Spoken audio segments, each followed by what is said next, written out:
detiene. Estamos todos en la 8. Tiene la gentileza de atendernos nuestro querido colega Germán de los Santos, como digo yo, una pluma imprescindible para entender gran parte de la realidad y sobre todo la irrupción de los fenómenos del narcotráfico en toda la región, periodista entre otros del diario La Nación. Germán querido, Lucas Amerizo, ¿cómo te va? Lucas, buen día. Gracias por atendernos. El motivo hoy de la charla gira en torno a un hallazgo curioso, no ha sido inédito, pero sí sería bueno tu lectura en relación a esta camioneta que venía de Formosa, 456 kilos de cocaína en la ruta 4, cerca de San Cristóbal.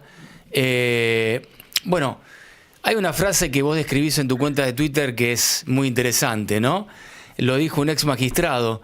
Hay veces que la droga se encuentra a los policías.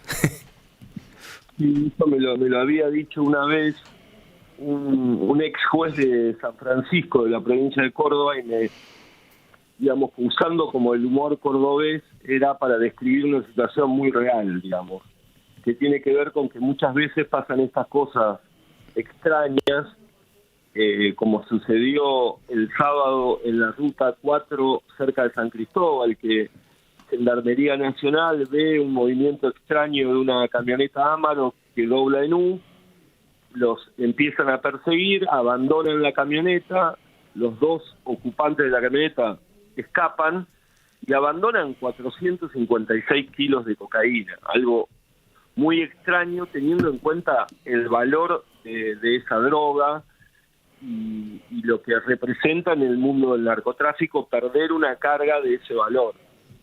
Con lo cual parece bastante llamativa la situación. Gendarmería después montó un operativo, en teoría, para tratar de detener a estas dos personas que venían de Formosa y hasta ahora no los pudieron detener. Entiendo. Pasan cosas raras, como decía este juez, que muchas veces la policía o las fuerzas de seguridad encuentran o se topan con droga de esta forma tan llamativa y extraña. Comprendo.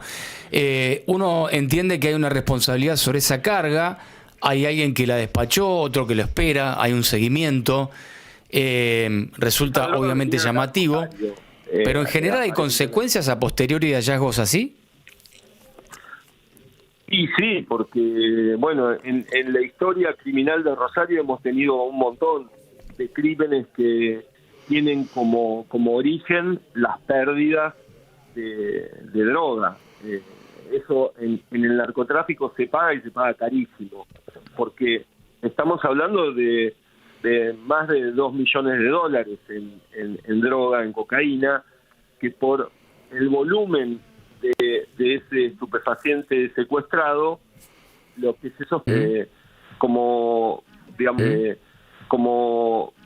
fue descubierto, por ejemplo, en la zona de Ibarlucea, que había un galpón donde, como se dice en las jergas, se enfriaba, se acopiaba la droga para que después salga por alguna de las terminales portuarias de la zona rumbo a Europa o Asia, donde esa droga que viene de Bolivia tiene un valor entre 10 o 20 o a veces mucho más si llega a Asia, el valor que tiene cuando se compra en la zona del Chapare en Bolivia, es aproximadamente $2.000 el kilo, y que en Asia se llega a ubicar a $100.000.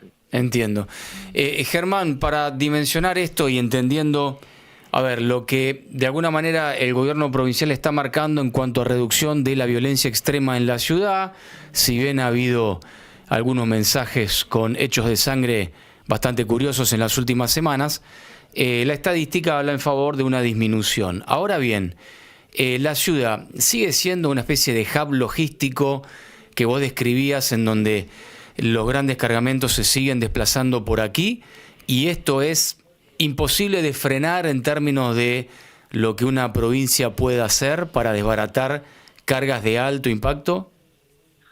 Sí, pero históricamente lo que ha pasado en Rosario es que la violencia, sobre todo los homicidios, provenían de otro negocio, que no es este, que es en una escala como superior, que tiene que ver con el narcomenudeo, con el microtráfico de drogas, que eso es lo que acá en Rosario generó históricamente, o por lo menos desde los últimos 15 años, altísimos niveles de violencia. Eso ha mejorado, las estadísticas por lo menos lo prueban así. El año pasado bajaron un 65% los homicidios con respecto al 2023, que es el último año donde hay una gran cantidad de asesinatos en Rosario.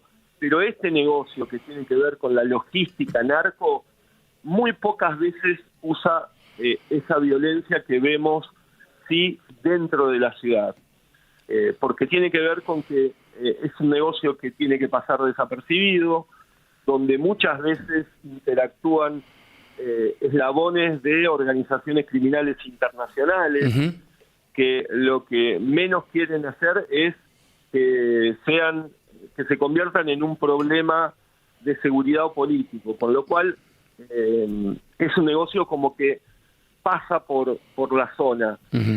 Muchas veces cuando actúan grupos locales como apoyo, como se ha también descubierto la justicia federal, por ejemplo con el caso de Fabián Peloso, se paga en droga. Bien. Que esa cocaína queda en Rosario, como sucedió antiguamente con un caso muy emblemático que fue el carbón blanco, que en la investigación se determinó que, bueno, se pagaba con el 10% de la droga que salía, con lo cual Rosario estaba repleto de cocaína en ese momento, y después dio el origen a todas las bandas que después se fueron nutriendo de esa droga, entre ellos los monos, por ejemplo. Entiendo. Cortito sobre el final, Germán, agradeciendo este contacto, esta charla. Algunos periodistas de Buenos Aires hablan del desplazamiento de las nuevas generaciones, digamos, denominadas bajo los monos en provincia de Buenos Aires, en sectores vinculados a la matanza y demás. ¿Es así? Mira, que hay un movimiento de gente de Rosario hacia Buenos Aires, eso se ha dado desde siempre, sobre todo buscando refugio, muchas veces cuando están prófugos. Yo no he visto que hay organizaciones o bandas narcos rosarinas dominando sectores del conurbano bonaerense, donde hay bandas locales muy poderosas y que muchas veces, o en la mayoría de los casos, no están identificadas. Bien. Sobre todo vinculadas con el fútbol, el fútbol del ascenso. Por ejemplo, La Ferrere en La Matanza, la barra brava de La Ferrere es la que domina la distribución de droga en un distrito que tiene 3 millones de habitantes, que es casi el doble que Rosario. Pero lo que sí que hay eslabones de bandas de Rosario que han aparecido escondidos o prófugos en countries de la provincia de Buenos Aires. Correcto. Te diría, más que en el conurbano, en la zona más tip del conurbano, que son los countries. Entiendo. Germán, te agradecemos un montón. Antes de despedirte, por supuesto, nos interesa que también el público sepa que has producido un nuevo libro. La gente que te sigue estará interesada en todo esto, y los que no, los invitamos a entrar en las páginas de Niños Sicarios y otras historias. Sintéticamente, en tiempos de radio, ¿cómo lo podés resumir?